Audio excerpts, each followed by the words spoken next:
දවසක් යනවනේ. ඉතින් ඔයාලා මේ එකතු වෙලා ඉන්නේ ළමං ගවේෂක YouTube channel එකත් එක්කයි. ඉතින් අද අපි කතා කරන්න යන්නේ මේ අපේ සිංහල හින්දු අලුත් අවුරුද්ද ගැනයි. ඉතින් අපි අද මේ වීඩියෝ එකෙන් ගොඩක් දේවල් කතා කරනවා. ඉතින් වැඩි කතා නොකර අපි යන් අපේ වීඩියෝ එක බලන්න.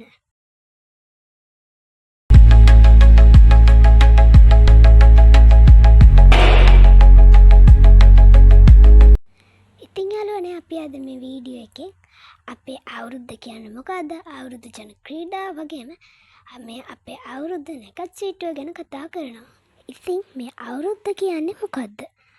සංස්කෘතික වශයෙන් අවුරුදු යනු හිරුට කියන නමකි. ඉද්ද යනුවෙන් හැඳින්වෙන්නේ කෙලින්න යන්න. හිරු ලක් පොළවට කෙලින්ම දුන්වන කාලය ඉද්ද යන්නේ අවුරුද්ද යන වචනේ සෑදෙන්නට ඇතැයි පිළිගත් මතයකි. ඉතින් මේ අලුත් අවුරුද්ද කියන්නේ මෙරට සැනකිලි මාසය.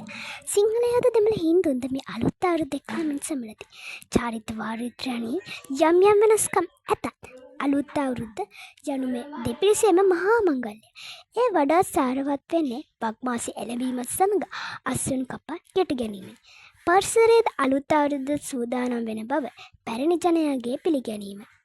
අස්වැන්න කපා ගන්නා සේම එරවදු මල් පිපි පළතුරු වලින් තුරුලතා ගැවසි කොහාගේ කූජනයගේ ජීතවත් වෙන අවුරුද්ද පැරණි මිනිසා තවත් විචිත්‍රවත් කළේය. ඒ අලුත් ඇඳුමින්ද කැවිලි පෙවිලි වලින්ද පමණක් නොවේ. වෙල් ඉපනැල්ලේ ගෙදර දොර වතු පිටියේද ගේ මැද සාලේ කරන කෙලි කවට සිනාවෙනි. අවුරුදු සමයේ විශේෂයෙන් සිදු කරන මෙවැනි ක්‍රීඩාවලට අපි අවුරුදු ක්‍රීඩායයි කියන්නේ. නමුත් සිංහල ජන ක්‍රීඩා ලෙස මේ සියල්ල පොදුවේ හඳුන්වයි. එසේ වුවද අද බොහෝ දෙනෙකුට සිංහල ජන ක්‍රීඩා මතක් වෙන අවුරුදු කාලයේදී. ඉතින් අපි ඉස්සෙල්ලාම කතා කරමු මේ අවුරුදු ජන ක්‍රීඩා ගැන. අවුරුදු ජන ක්‍රීඩා අතර ඔරිඳ කෙලිය, එළුවන් කෑම, මී කැඩීම, මේවර කෙලිය, පංචා දැමීම, උන්චිලි වාරම්, ස්වර්ණමාලය, කවි කෙලිය, ඔත්ති රට්ටේ ගැහීම, නේරංචි කෙලිය, රබන් කෙලිය, දිය කෙලිය, බඹර කෙලිය, පනා හැඟීම් වැනි ක්‍රීඩා බොහොමයක් නිර්මාණය වී ඇත්තේ කාන්තාවන් මූලික කර ගනිමින්. කාන්තාවන්ට සමූහ වශයෙන් එක්වී ගායනයෙන් හා නර්තනයෙන් යෙදෙමින් මහත් විනෝදයෙන් කළ හැකි ක්‍රීඩාවන් ලෙස මේවා හඳුනාගත හැකියි. ඇත් පොර, ගොං පොර, අංගම් පොර, මල්ලෝ පොර, පොරපොල් කෙරිය, අංකෙලිය, බුහු කෙලිය, තට්ටු පැනීම, ගුඩු ගැසීම, ලුණු පැනීම, තිරික්කඩ රේස්, කඹ ඇඳීම, ලිස්සන ගහ නැගීම, චක්ගුඩු ගැසීම, කොට්ටා පොර වැනි ක්‍රීඩා පිරිවුන්ගේ ශක්තිය හා වේගවත් බව උරගා බලන ක්‍රීඩා ලෙස සැලකේ. පැරණි ජන සමාජයේ තිබූ කෙලි සෙල්ලම් ගැන විමර්ශනයක් කළ හිටපු සිවිල් නිලධාරියෙකු පාකර් මහතා අංශ 3ක් යටතේ අපේ ජන ක්‍රීඩා වර්ග කර තිබේ. ගෘහස්ත ක්‍රීඩා, එලිමහන් ක්‍රීඩා සහ ආගම ක්‍රීඩා යනුවෙන් මේ වර්ග 3 දක්වා ඇත. රාජකීය ආසියාතික සංගමේ ලියපෝල්ඩ් ලුඩ්විග් මහතා සිංහලයන්ගේ කෙලි සෙල්ලම් වර්ග 4ක් යටතේ වර්ග කළ හැකි බව දන්වා තිබේ. කෙසේ වෙතත් අතීතයේ තිබූ දැනට දක්නට නැත ක්‍රීඩා කිහිපයක් පිළිබඳ නාමික තොරතුරු පමණක් තිබේ.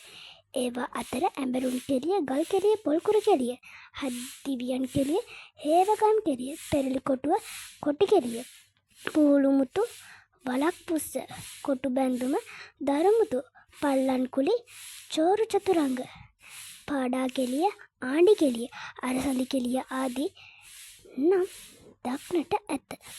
නමුත් මේ ගැන වැඩි විස්තරයක් නැත. දකුණේ කාන්තාවන් අතර වැටිකිත්තන් කෙලිය දකුණට සීමා වෙති. අංකෙලිය බෙහෙවින් උඩරට ජනතාව අතර පැතිරුණු පූජා විධි ක්‍රමයකි. අංකෙලිය පැවැත්වූ විශේෂ ස්ථාන අදටද එම නමින්ම දක්නට ලැබීම විශේෂත්වයකි. අංකෙලි මැඩිල්ල, අන්පිටිය, අංගම් මැඩිල්ල, අංකුඹුර වැනි නම් ඊට සාක්ෂි සප. ආගමික ජන ක්‍රීඩා ආරම්භ වන්නේ දෙපිරිසකට බෙදී මල්පලක් සාදා දෙවියන්ට ආරාධනා කිරීමෙන් පසුවයි. ක්‍රීඩාවට යොදා ගන්නා දෑ බව දෙවියන් කැප කිරීම මෙහි විශේෂත්වයකි. අංක 1 පංච කෙලිය. මෙරටින් ගෙන ගිය 12,000ක පිරිසක් රැගෙන ඒමට ඉන්දියාවට ගිය ගජබා රජු සොලී රටි තවත් 12,000ක පිරිසක් සමග පැමිණි අවස්ථාවේදී එරට මිනිසුන්ගේ පංචකෙලිය මෙරට සම්ප්‍රාප්ත වෙන්න ඇතැයි පැරණි විශ්වාසය. අදටද ගැමියන්ගේ විශ්වාසය වෙන්නේ දේව සංකල්පයක් වූ පත්තිනි දේවියගේ ආශිර්වාදය පංචකෙලියෙන් තමන්ට ලැබෙන බවයි. දෙදෙනෙකුට හෝ කණ්ඩායම්දකට ක්‍රීඩා කළ හැකි මෙහි ක්‍රීඩකයන් ගණන ඉරට්ටේ සංඛ්‍යාවක් විය යුතුය. පංචලෑලේ ක්‍රීඩාව සඳහා පිවිසීමට පංචයක් හෙවත් ඔණ්ඩුවක් ලැබිය යුතුය. ඔණ්ඩු යනු බෙල්ලන් දෙල්ලන්නකේ උඩුකුරුව පිහිටීම. සියල්ලම උඩුකුරුව පෙරලීම සිරිමල ලෙස හැඳින්වේ. එවිට ක්‍රීඩකයාට කිසිදු අය ගණනක් නොලැබේ. පංචපෙත්තේ අවසාන කොටුව ජලයෙන් නමින් හැඳින්වේ. ජලයෙන් ඉත්තන් ගොඩ වෙන්නට නම් ඔණ්ඩුවක් ලැබිය යුතුය. මුලින්ම ඉත්තන් එගොඩ කරන පිරට හෝ ක්‍රීඩකයාට මේ පංචකෙලියේ ජය ලැබේ. අංක 2 ඔරින්ද කෙලිය. මෙය ආරම්භයේ සිට අවසානයේ දක්වාම අත්වැල් ගායනයේ සහිතව සිදු කරන්නකි. එහිදී ඔලිද උපතේ සිට තරග ජය ගැනීමට අවශ්‍ය උපක්‍රම ගායනා කරයි.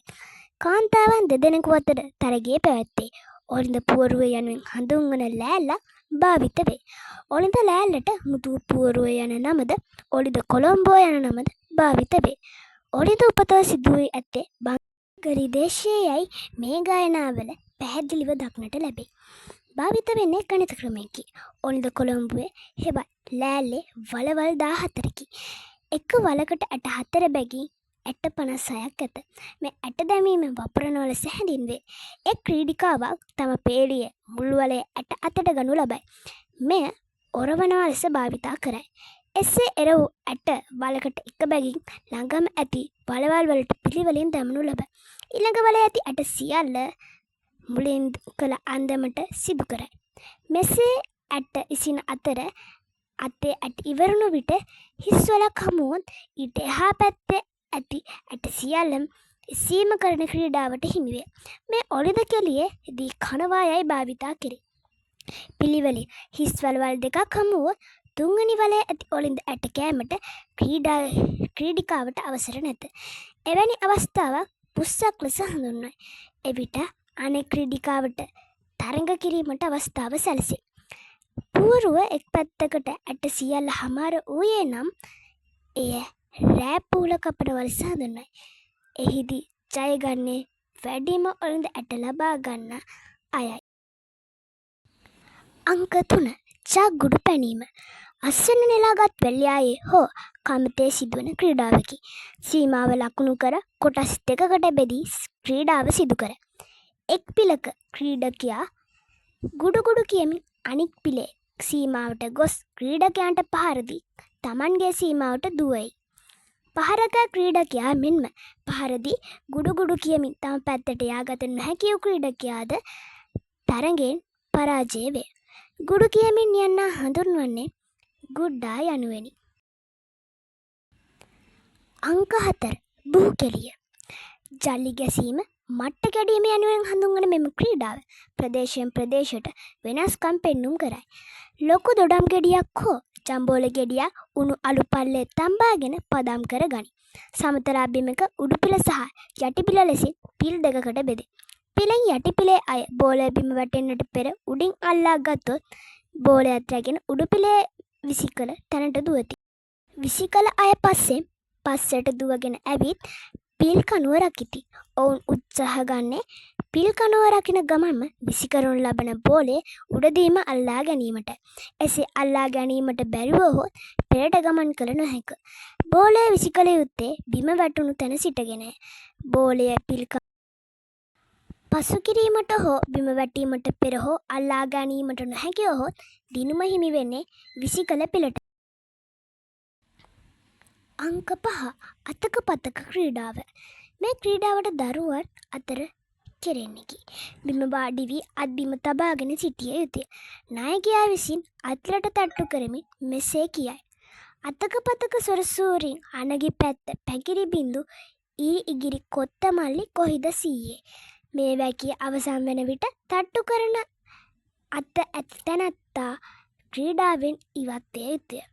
අවසානයේ ඉතිරණ ක්‍රීඩකයාට අත්තව් කිතව් පතුරු කිතා අපි දිනුවෝ කියමින් අත ඉවතට ගන්නාතුරු පහර දෙයි.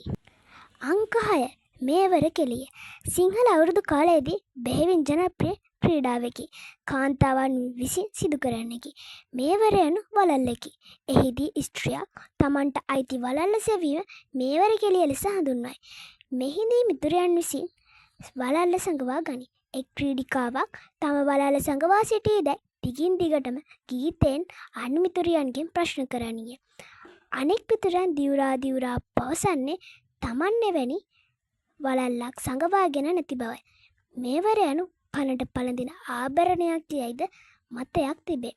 ඇතැම් පෙදෙස්වල පවසන්නේ මේවරයා යනු මෙහෙකරු යන්නයි. අංක 7 එළුවන් කෑම. පිරිසක් විසින් සිදු කරනු ලබන මේ ක්‍රීඩාවද ගායනය සහ රංගනයන්ගේ එකතුවක් ලෙස සඳහන් කළ හැකි ක්‍රීඩාවකි. එළුවකු හා කොටියෙකු අතර සිදුවෙන දෙබස් මෙහි දක්නට ලැබේ. කාව්‍යමය වශයෙන්ද මෙහි ඉදිරිපත් කිරීම මේ ළමයින් විසින්ද වැඩිහිටියන් විසින්ද සිදු කරනු ලබන විනෝදජනක ජන ක්‍රීඩාවකි. මෙය ඉතා පැරණි ජන ක්‍රීඩාවක් ලෙසද සැලකේ. අංක 8 පනා හැංගීම. ඇතැම් පෙදෙස්වල මේ හඳුන්වන්නේ ලේන්සු හැංගීම යනුවෙනි. කිසියම් භාණ්ඩයක් සඟවා එය සෙවීමට වෙහෙස වෙති. මේ අතර කාන්තාවෝ ගීත ගයමින් විනෝද වෙති. කොපර පිපිඤ්ඤා පස්ස බැලුවොත් දෙසඤ්ඤා. රවුමේ සිටින අය කෝනෑනෝ පනාව කියන විට වටේට යන්නා යටලියේ පනාවයයි පිළිතුරු දෙයි. මේ අන්දමට කීප විටක් කියයි. රවුමේ සිටින්නම් කලගෙඩි කියන විට රවුම වටේ යන්නා බෝතල කියමින් වටේ දුවයි. මෙසේ දුවන අතරම අත්ත කෙනෙකු පිටුපස තබයි. පට්ටේම ගොස් එතන එන්නට පෙර අත්ත ළඟ වටේට යන්නා ලුහුබඳි. එසේ නැත්නම් අත්තගෙන වටේ යන්නා ඔහුට එන් ගසයි. වටේ යද්දී උවද කෙනෙකු පිටිපස ගැලුවොත් පහර වදී. එකිනෙකා මාරුවට මේ දිගටම සිදු කරන්නේ මහත් විනෝදයකිනි. අංක 9 කඹ ඇදීම. සිංහල අලුත් අවුරුදු කාලයේදී දක්නට ලැබෙන කඹ ඇදීම සිංහල ජන ක්‍රීඩා අතරට ගැලෙන විශේෂිත ක්‍රීඩාවකි. මේ ක්‍රීඩාව නාවිකයන්ගෙන් ආරම්භ වෙන්න ඇතැයි සලකනු ලැබේ. මාස ගණනක් මුළුල්ලේ මුහුදු ගමන යෙදුණු නාවිකයන් ඔවුන්ගේ විනෝදය සහ ව්‍යායාමය උදෙසා කඹ ඇදීම සිදු කරන බව විශ්වාස කෙරේ. ඔන්චිලි වාරම්. අසුරනම් තැනැත්තා ඊශ්වර දෙවියන් කැප උපස්ථාන කර සතුටට පත් වූ බවක් කාලයක් ගත වෙන විට ඊශ්වර දෙවියන්ගේ බල සම්පන්න බව හේතුවෙන් කිසියම් වරයක් ඉල්ලා ගත යුතු යයි සිතූ අසුරයා විසින් ඊට ගැලපෙන කාලය බලා සිය අදහස ඉදිරිපත් කළේලු. අසුරයා පිළිබඳ වූ විශ්වාසය හේතුවෙන් ඊශ්වර දෙවියන් වරයක් දීමට කැමැත්ත පළ කළ අසුරයා ඉල්ලා සිටිය තමා කිසිවෙකුගේ හිසට අත තැබුව විට එම තැනැත්තා අලවී යන වරමකි. ඊශ්වර දෙවියන් විසින් එම වර ලබා දුන් තැනදී අසුරයා එය අත්හදා බැලීමේ ආශාවක් පහළ වේ. එය අත්හදා බැලීමට අසුරයා ඊශ්වර දෙවියන්ගේ හිසට අත තැබූ සැනම ඊශ්වර දෙවියන් ඔහුගෙන් බේරීමට පලා යද්ම ඒ දුටු විෂ්ණු දෙවියන් ඊශ්වර දෙවියන් දැක්ක ගැන දුක සිතුනේලු. විෂ්ණු දෙවියන් අසුරයා යන මඟ ඔන්චිලාවක් බැඳගෙන ගැහැණු විසින් ඔන්චිල්ලා පදිනු දැක අනේ මෙම කාන්තාව මෙසේ සිටින්නේ ඇයිදැයි සිතා නලගත් වන අසුරයා අලු වී ගියලු. සිහිපත් කරමින් තාමත් ඔන්චිල්ලා සාදන බව පැවසේ. මෙලෙස සාදන ඔන්චිල්ලා වර්ග කිහිපයකි. කූඩු ඔන්චිල්ලා, බමර ඔන්චිල්ලා, දෙප්පායට ඔන්චිල්ලා, වැල් ඔන්චිල්ලා, යතුරු ඔන්චිල්ලා සහ මල් ඔන්චිල්ලා දක්නට ලැබේ. ඔන්චිලි පැදීමේදී ඔන්චිලි වාරම් ගායනා කරති.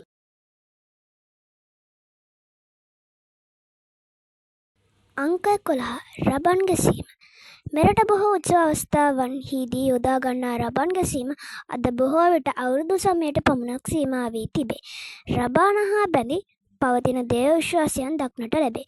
ඊශ්වර දෙවියන් දුටු සිහිනයකට අනුව රබා නිර්මාණය කළ බවත් එම නිර්මාණය සඳුන් ලීයෙන් කළ බවත් විශ්වාසයකි. රබන් ගසන කාන්තාවෝ මුලින් තෝරා ගැනීමට පහසු රබන් පදයෙන් පටන්ගෙන ඉතා සංකීර්ණ රබන් දක්වා ගයති. මෙහිදී රබටා නටමින් වැලමිටෙන් පවා රබන් වාදනයේ යෙදෙන කාන්තාවෝ සිටිති. 2005 අවුරුදුනකත් සීට්ටුව. ඉතින් අපි අද මේ වීඩියෝ එකේ දැන් කතා කරන්න යන්නේ මේ 2025 අලුත් අවුරුද්දේ නැකසීටුව වෙන්නේ කොහොමද කියලා. පරණ අවුරුද්ද සඳහා ස්නානය අප්‍රේල් මාස 13 වන ඉරිදා දින තිඹුල්පත් යුෂ මිශ්‍ර නානුගා ස්නානය කොට ඉෂ්ට දේවතා අනුස්මරණයෙහි යෙදී වාසය මැනවි. අලුත් අවුරුදු උදාව අප්‍රේල් මාස 14 වැනි සඳුදා දින පූර්ව භාග 3:21ට සිංහල අලුත් අවුරුද්ද උදා වේ. පුණ්‍ය කාලය අප්‍රේල් මාස 13 වන ඉරිදා අපරභාග 8:57 සිට සඳුදා එනම් 14 වන සඳුදා පූර්ව භාග 9:45 දක්වා පුණ්‍ය කාලය බැවින් 13 වන ඉරිදා දින අපරභාග 8:57ට පළමුව ආහාර පාන ගැන සියලු වැඩ අත්හැර ආගමික වතාවත්වල යෙදීමද පුණ්‍ය කාලයේ අපර කොටස තුල එනම් අප්‍රේල් මාස 14 වන සඳුදා පූර්ව භාග 3:21 සිට 14 වන සඳුදා පූර්ව භාග 9:45 දක්වා කාලය තුල පහත දැක්වෙන අයුරින් ආහාර පිසීම, වැඩ ඇල්ලීම, ගනුදෙනු කිරීම හා ආහාර අනුභවය ආදී නැකත් චාරිත්‍ර විධි ඉටු කිරීමද මැනවි. ආහාර පිසීම අප්‍රේල් මාස 14 වැනි සඳුදා පූර්ව භාග 4:04ට තඹ වර්ණ වස්ත්‍රාභරණයෙන් සැරසි දකුණු දිශාව බලා ලිප්පැද, ගිනි මොළවා, කිරිබදක්ද, කැවිලි වර්ගයක්ද, දීකිරි හා විලඳද පිළියෙල කර ගැනීම මැනවි.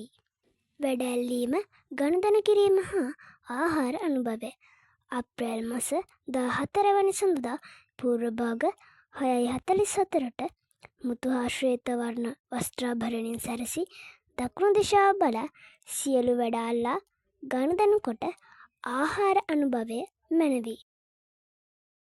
හිස තෙල් ගෑම අප්‍රේල් මාස 16 වෙනි බදාදා දින පූර්ව භාග 9:04ට පච්ච වර්ණ හෙවත් කොළ පැහැති වස්ත්‍රාභරණයෙන් සැරසි උතුරු දිශාව බලා හිසට කොහොඹ පද්ද, පයට කොළොන් පද්ද තබා කොහොඹ මිශ්‍ර යුෂ මිශ්‍ර නානුද තෙල්ද ගා ස්නානය කිරීම මැනවි. රැකී රක්ෂා සඳහා පිටත්ව යෑම අප්‍රේල් මාස 17 වන බ්‍රහස්පතින්දා පූර්ව භාග 9:03ට රන්වන් පැහැති වස්ත්‍රාභරණයෙන් සැරසි කිරිබතක්ද එළකිරි මිශ්‍ර කැවිලි වර්ගයක්ද අනුභව කර උතුරු දිශාව බලා පිටත්ව යෑම මැනවි. ඉතින් යාළුවනේ අදට අපේ වීඩියෝ එක ඉවරයි.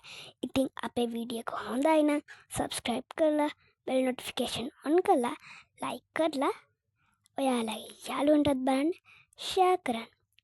ඉතින් මේ අලුත් අවුරුද්දේ මේ වීඩියෝ එක ගොඩාක් වටී කියලා මං හිතනවා. ඉතින් අපේ channel එක තමයි ළමා ගවේෂක. ඉතින් ආයෙත් මතක් කරනවා සබ්ස්ක්‍රයිබ් කරලා බෙල් නොටිෆිකේෂන් ඔන් කරලා තියාගන්න. ඔයාලට සුබ දවසක්. මං ගුෂාන් නත්සාර.